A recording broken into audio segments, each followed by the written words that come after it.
नमस्कार, प्रणाम और आप तमाम लोगों का भादरा लाइव में स्वागत है। और अभी हमारे साथ भारतीय जनता पार्टी के युवा नेता रवि बंसल जी मौजूद है। और आज हमारी जो बातचीत का विषय है वो विषय ये है कि हरियाणा और राजस्थान के मध्य यमुना जल समझौता हुआ है, जिसके तहत हमारा जो हासियावास जो गांव पड़ता है सिद्धमुख क्षेत्र में, वहां पर एक बहुत बड़ा डैम बनेगा, जिस डैम में यमुना का पानी लाया जाएगा और शेखावाटी के कई इलाकों को सिंचित किया जाएगा।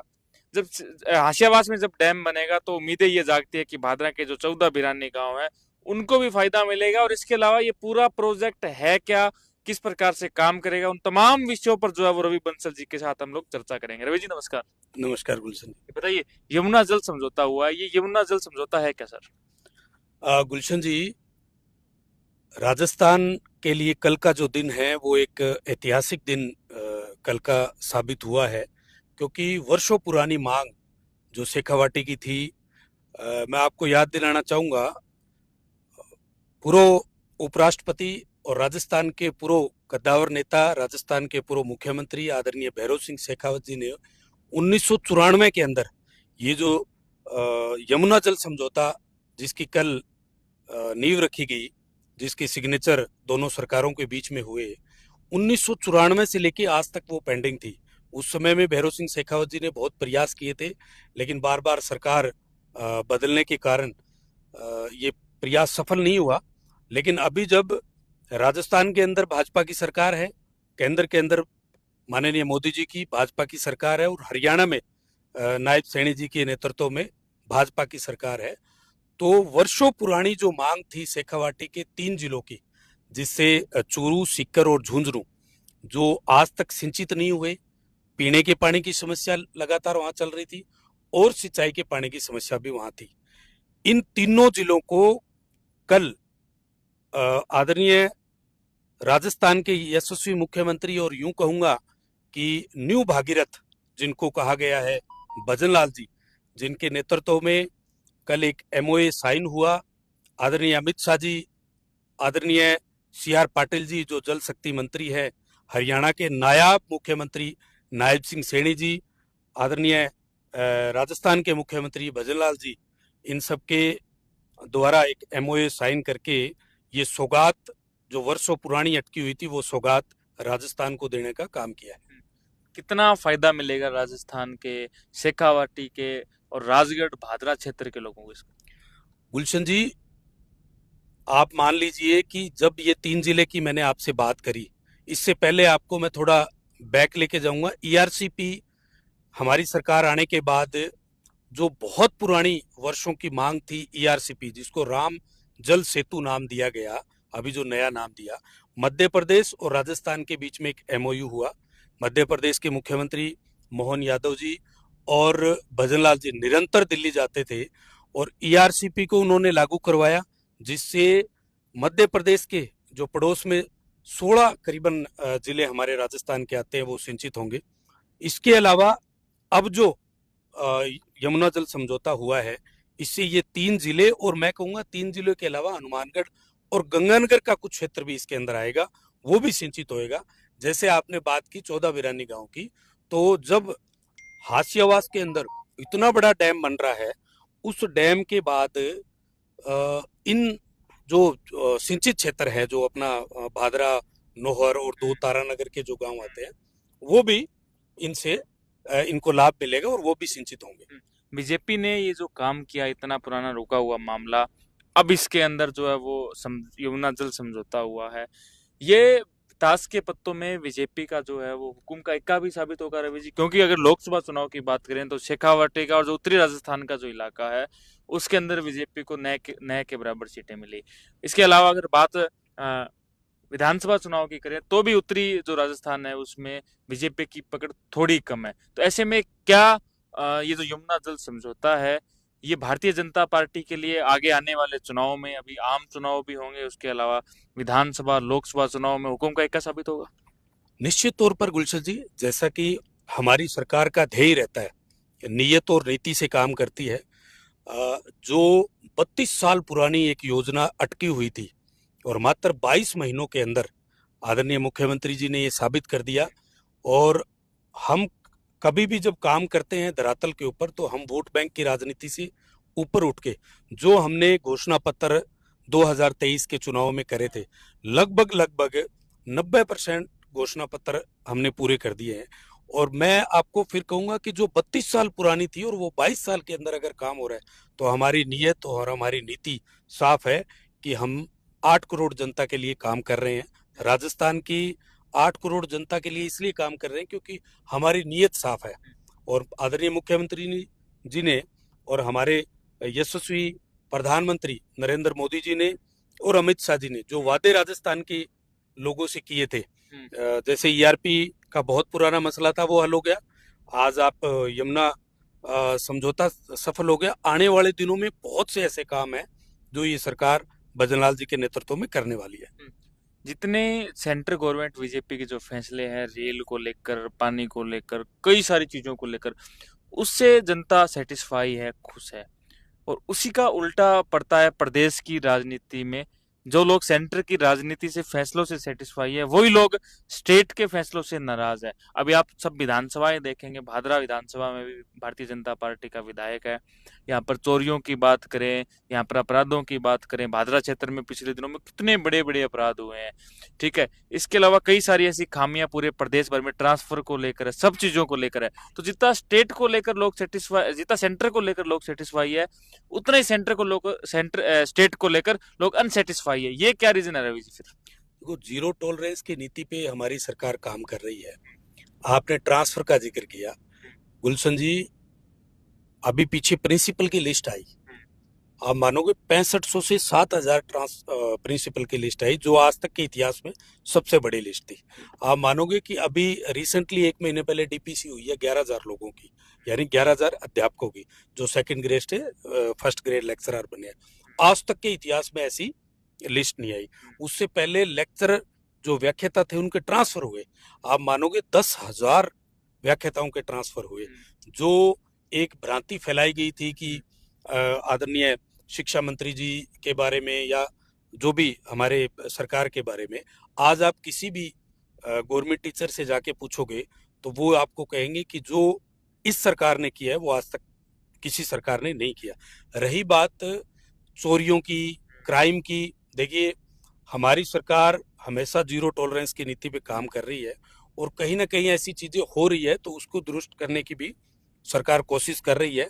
भादरा में पिछले दिनों में जो भी घटनाएं हुई, ठीक है, हम लेट सवेर उन पे निरंतर पा पाए, लेकिन हमने, आपने देखा होगा रजत का मामला था, आपने बीच में और भी कई मामले ऐसे आए जिनके ऊपर पुलिस प्रशासन ने बड़ी दबंगी से, ठीक है लेट हो सकते हैं, लेकिन जिसका रिजल्ट आया वो पॉजिटिव आया। अभिषेक शर्मा प्रकरण की बात करें और रजत शर्मा प्रकरण की बात करें, भी आपने जिक्र किया, तो रजत शर्मा प्रकरण में तो अपराधी सर दिख रहे थे, उन्हें पकड़ना कोई मुश्किल काम नहीं था, कोई इतना वो नहीं था कि उनको पकड़ नहीं सकते, सब आइडेंटिफाई थे, पूरा मामला ध्यान में था। आपकी सरकार की जीरो टॉलरेंस तब देखी जाती है जब अभिषेक शर्मा जैसा प्रकरण हो और उस प्रकरण में पुलिस ढूंढ कर दिखाए। और उस प्रकरण को तकरीबन अगर बात करें तो 4 महीने से ज्यादा का समय हो चुका है, और उस समय आप भी धरने में थे, हम भी धरने पे थे, और ये जनता को आश्वासन दिया गया था कि जल्द जो है वो अभिषेक के हत्यारों को गिरफ्तार किया जाएगा। किंतु अभी तक जो है वो जनता इंतजार में है आपके उस भाषण के आंसर को लेकर, कि आपने भाषण दिया था कि जल्द पकड़ा जाएगा, और जल्द अभी तक नहीं हो पाया। एकदम, आज भी मैं यही कह रहा हूँ कि लगातार हमारी प्रदेश नेतृत्व के जो बड़े नेता है उनसे बात हो रही है। कल मैं और अभिषेक जी के फादर साहब कल भी एक जगह गए हुए थे, वहां भी हमने ज्ञापन दिया है। अभिषेक जी का पूरा परिवार, बेटे अभिषेक का पूरा परिवार मेरे निरंतर संपर्क में है और मैं आज भी प्रयासरत हूँ। और मैं आपसे आज आपके चैनल के माध्यम से भी कहता हूँ कि मैंने मुख्यमंत्री महोदय जी से टाइम मांग रखा है, वो जल्द हमें टाइम देंगे, उनका परिवार भी मिलेगा, मैं भी मिलूंगा। एसपी साहब से भी निरंतर हमारी बात होती रहती है। आज से 5 दिन पहले भी हम अभिषेक के ताऊ जी और हम सारे लोग हमारे आदरणीय राठौड़ साहब के पास हम गए थे। उन्होंने आईजी, डीजीपी सबसे बात भी इसको लेकर करी थी, लेकिन कहीं ना कहीं कोई न कोई खामी जरूर प्रशासन की रही है, जिसकी वजह से ये वो जो हत्यारे हैं वो नहीं पकड़ में आ रहे। लेकिन आज भी मैं आपके चैनल के माध्यम से कह रहा हूँ कि बहुत जल्द हत्यारे भी सामने होंगे और परिवार को न्याय भी मिलेगा। रवि जी, आप लगभग 10 साल से भादरा की पॉलिटिक्स में ज़्यादा एक्टिव हैं। उससे पहले आप प्रदेश की पॉलिटिक्स में या कह सकते हैं कि संगठन की पॉलिटिक्स में सक्रिय थे। अभी आप लोकल लेवल की पॉलिटिक्स में सक्रिय, धरनों में, प्रदर्शनों में आप अक्सर दिखाई देते हैं। 5 साल बलवान पूनिया के राज में आपने खूब अच्छा विरोध किया। अभी भी जहाँ धरने प्रदर्शन होते हैं वहाँ आप पार्टी का कार्यकर्ता होने के नाते जाते हैं। तो आपको संजीव बेनीवाल और बलवान पूनिया में से दोनों में से कौन बढ़िया लगता है? देखिए, अपनी अपनी शैली है। बढ़िया तो मैं तो यूं कहूंगा कि भारतीय जनता पार्टी से बढ़िया मेरे लिए कोई और हो नहीं सकते। हमारी नीति और नीयत दोनों साफ रहती है। उनके कार्यकाल के अंदर आपने देखे होंगे कि किस तरह से पूछ कर एफआईआर हुआ करती थी। थानों में जाना भी एक एक तरह से गुनाह माना जाता था। लोग बागों को एक तरह से हिटलर तानाशाही जो राज था वो पिछला राज था। हमारे राज में गुलशन जी ये है कि अगर मान लो आपको जनप्रतिनिधि कहीं ना कहीं ये लग रहा हो कि उतना सीरियस नहीं है, तो आपके पास ऑप्शन बहुत खुले हैं। पिछले राज में ऑप्शन खुले नहीं थे। आज आप प्रदेश नेतृत्व में जाके किसी बड़े नेता से आप खुले में बात कर सकते हो। आप हमारे संगठन के लोगों से बात कर सकते हो। आप हमारी एक चैन है, यहाँ जिलाध्यक्ष जी बैठे हैं, प्रदेश अध्यक्ष जी बैठे हैं, हमारे प्रदेश प्रभारी बैठे हैं, संगठन के जो संभाग के प्रभारी बैठे हैं। आज आपके पास बहुत रास्ते खुले हैं। लेकिन पिछली पिछली जो सरकार थी कांग्रेस की और कॉमरेड का जो राज था, वहां पे आपको कोई दूसरा रास्ता ही नहीं नजर आता था। आप कहीं भी जाने के अलावा ये सोचते थे कि मैं कहाँ जाऊंगा, क्योंकि अल्टीमेटली आप गुहार अगर ऊपर जाके लगाते थे तो बात नीचे वहीं एमएलए तक आती थी। देखिए, भारतीय जनता पार्टी की रवि जी एक चीज सबसे अच्छी लगती है जब पढ़ते हैं, उन चीजों के बारे में पता रखते हैं कि जो प्रदेश के जो नेता है आप लोगों के, वो ध्यान में रखते हैं कि क्या चल रहा है लोक विधानसभा में। आपसे भी रिपोर्ट मांगते हैं, आपके पास हर महीने 2 महीने एक बड़े नेता का या किसी का भी रिपोर्ट के लिए फोन आता है कि विधानसभा में क्या चल रहा है। अभी भादरा विधानसभा में सोशल मीडिया पर अक्सर देखते हैं कि थानों में, तहसीलों में पैसों के लेन देन का बहुत बड़ी कई सारी शिकायतें आती है। हमारे पास कई सारी बड़े बड़े लोगों की रिकॉर्डिंग्स आती है जिसमें पैसे की डिमांड करते हैं, ऑफिसों में करते हैं। कई कर्मचारियों की भी आती है कि इस प्रकार से ये काम करवाना है तो पैसे आपके लगेंगे। आपके पास इस प्रकार की रिपोर्टें आती है, और आती है तो क्या आप प्रदेश तक वो चीजें पहुंचाते हैं ताकि उन लोगों को पता चल सके कि सब विधानसभाओं में क्या चल रहा एकदम एकदम, मैंने आपको कहा ना कि हमारे पास बहुत ऑप्शन होते हैं। हम लोग आज अगर आदरणीय मुख्यमंत्री जी से मिलना चाहें तो हमें ज़्यादा वक्त नहीं लेते लगता मिलने में। हमारे प्रदेश अध्यक्ष जी खुले ऑफिस में आप कभी भी चले जाइए, प्रदेश अध्यक्ष जी आपकी बात सुनते हैं और बड़े बारीकी से आपकी बात सुनते हैं। अगर ऐसा कोई विषय मेरे ध्यान में आता भी है तो आपने देखा होगा कि मैं भादरा विधानसभा का कोई ऐसा विषय है?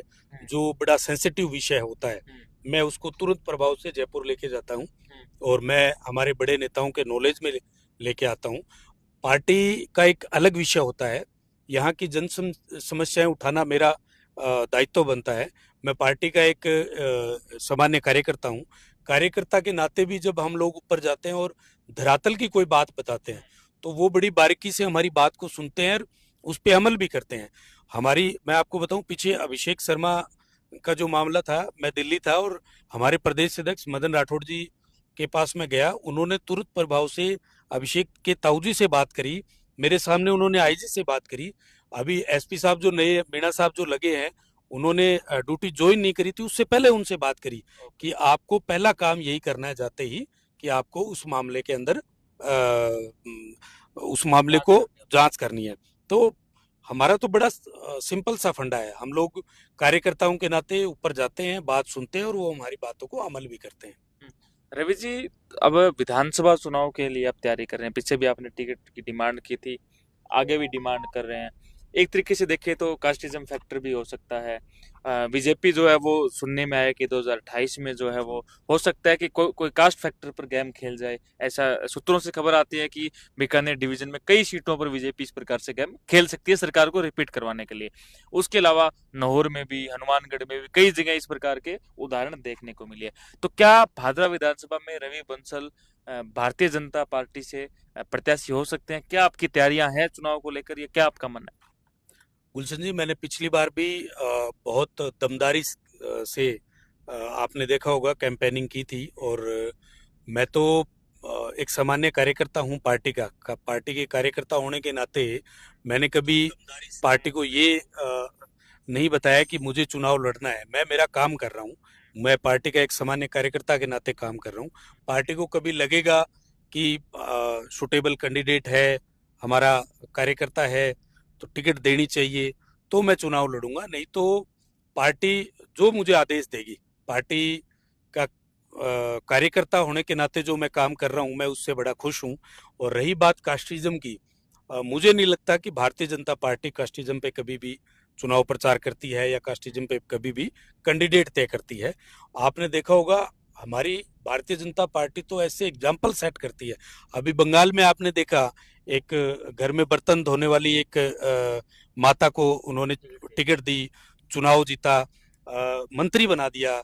आपने देखा होगा किस तरह से उस पीड़िता के साथ जो रेप हुआ, उसकी माँ को टिकट दी और कैंडिडेट बनाया, चुनाव जीत गई।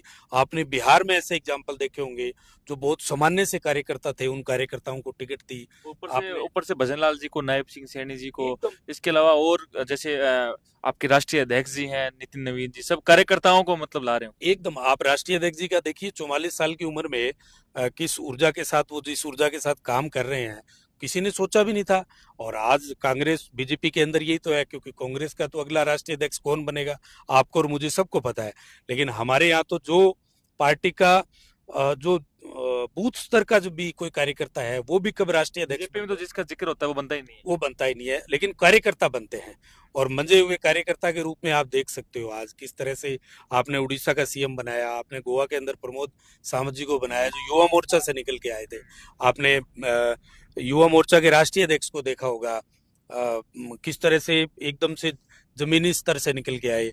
आप आज दिल्ली के अंदर देख लीजिए, जिस रेखा गुप्ता जी को बनाया, कोई सोच भी नहीं सकता था। क्योंकि एक्चुअल में हम लोग, हमारी पार्टी का एक एजेंडा है, जो कार्यकर्ता है वही बनेगा। किसी परिवार से या कोई ऐसा जो बहुत बड़े खानदान से है वो बनेगा, ऐसा कुछ नहीं है। चलिए, सारे लोग रवि जी आपको सुन पा रहे होंगे यमुना जल समझौते पे आज हमारा इंटरव्यू था, क्या कहना चाहेंगे सभी से आप? देखिए, मैं आपके चैनल के माध्यम से पहले तो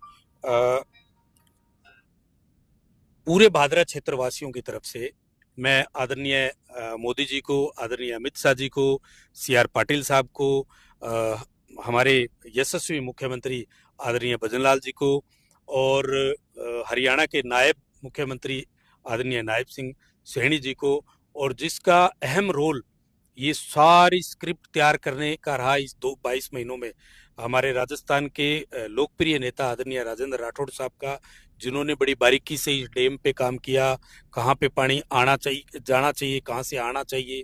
जो चूरू और शेखावाटी पानी के लिए तरसता था, आज वो पानी देने वाला बनेगा, ना कि पानी लेने वाला बनेगा। और आप मानिए 34,000 करोड़ रुपए गुलशन जी इस प्रोजेक्ट के ऊपर पास हुए हैं। 34,000 करोड़ रुपए। आपने पीछे देखा होगा, गंग नहर के लिए राजस्थान सरकार ने 5,000 करोड़ रुपए केवल सफाई के दिए थे। आपने ईआरसी के ऊपर देखा होगा कितनी बड़ी अमाउंट देके काम किया। तो मैं तो आपके चैनल के माध्यम से उन तमाम लोगों को, भादरा क्षेत्रवासियों की तरफ से आभार प्रकट करता हूँ, धन्यवाद देता हूँ। और आने वाले समय के अंदर मैं ये भी निश्चित करता हूँ आपसे कि अब हम लोग 14 बिरानी गांव के लिए, पिछली बार भी मैं जब गजेंद्र सिंह शेखावत जी जल शक्ति मंत्री थे, तो मैं इन 14 बिरानी गांव के लोगों को ले जाकर उनके समक्ष पेश हुआ था। उन्होंने हमारी बात भी सुनी थी और एक लेटर भी जारी किया था, जो आज भी मेरे पास है, जो बीकानेर के अंदर भी जो हमारा वो डिपार्टमेंट है, उससे मेरे पास काफी बार फोन आए थे। और आज भी सी आर पाटिल साहब से मिलकर, मुख्यमंत्री जी से मिलकर, हम लोगों की जो अब ये चीज है, क्योंकि पहले हमें लगता था पानी आएगा कहाँ से, अब हमें लगता है कि 1975 क्यूसेक पानी, आप मानोगे कि जो हमारी अमर सिंह ब्रांच है उससे 3 या 4 गुना बड़ी बड़ी जो नहर आएगी, 1975 क्यूसेक पानी जो हमारा वहाँ स्टोरेज होगा, तो हम भादरावासी भी वहां जाकर मुख्यमंत्री जी को कह सकते हैं कि अब वो वक्त है जब हमें 14 बिरानी गांव सिंचित करो, पीने का पानी चाहिए। क्योंकि आजादी के बाद से लेकर आज तक उन गांव में, उन गांव की जो जमीनें हैं वो प्यासी है। उनकी प्यास बुझाने के लिए, उनको सिंचित करने के लिए हम भरपूर प्रयास करेंगे। और मैं आपको यकीन दिलाता हूँ, आपने देखा भी होगा, मैं जिस काम को लेके चलता हूँ, क्योंकि मुझे लिखने का बड़ा शौक है और मुझे ड्राफ्टिंग का बड़ा शौक है, तो मैं हमेशा ये लेटर तैयार रखता हूँ। अभी भी आपको जल्द मैं मुख्यमंत्री जी से मिलके, राजेंद्र राठौड़ जी से मिलके इन 14 बिरानी गांवों को सिंचित करने के लिए भरपूर प्रयास करेंगे। आपके चैनल के माध्यम से मैं एक बार पुनः उन सभी तमाम बड़े नेताओं का आभार प्रकट करता हूँ, क्योंकि 32 साल बाद एक ऐसी योजना जो धरातल पे लागू हुई है। क्योंकि लोग कहते थे कि कागजों के अंदर, क्योंकि गुलशन जी बहुत बार डीपीआर बन के तैयार हो जाती थी लेकिन धरातल पे काम नहीं होता था। बहुत जल्द हाशियावास के डैम का शिलान्यास आदरणीय मुख्यमंत्री जी और बड़े नेता हमारे करेंगे, तो हम सब मिलकर ठीक। शुभकामनाएं चलिए, देंगे। आप सब लोग इस वीडियो को शेयर करें। रवि जी थे हमारे साथ, और रवि जी काफी प्रखर नेता हैं, अच्छे प्रवक्ता भी हैं, भारतीय जनता पार्टी में अच्छा काम भी कर रहे हैं, और भाजपा क्षेत्र में भी लगातार सक्रिय दिखाई देते हैं। आप सब लोग इस वीडियो को शेयर कीजिएगा। आप सबका बहुत बहुत धन्यवाद।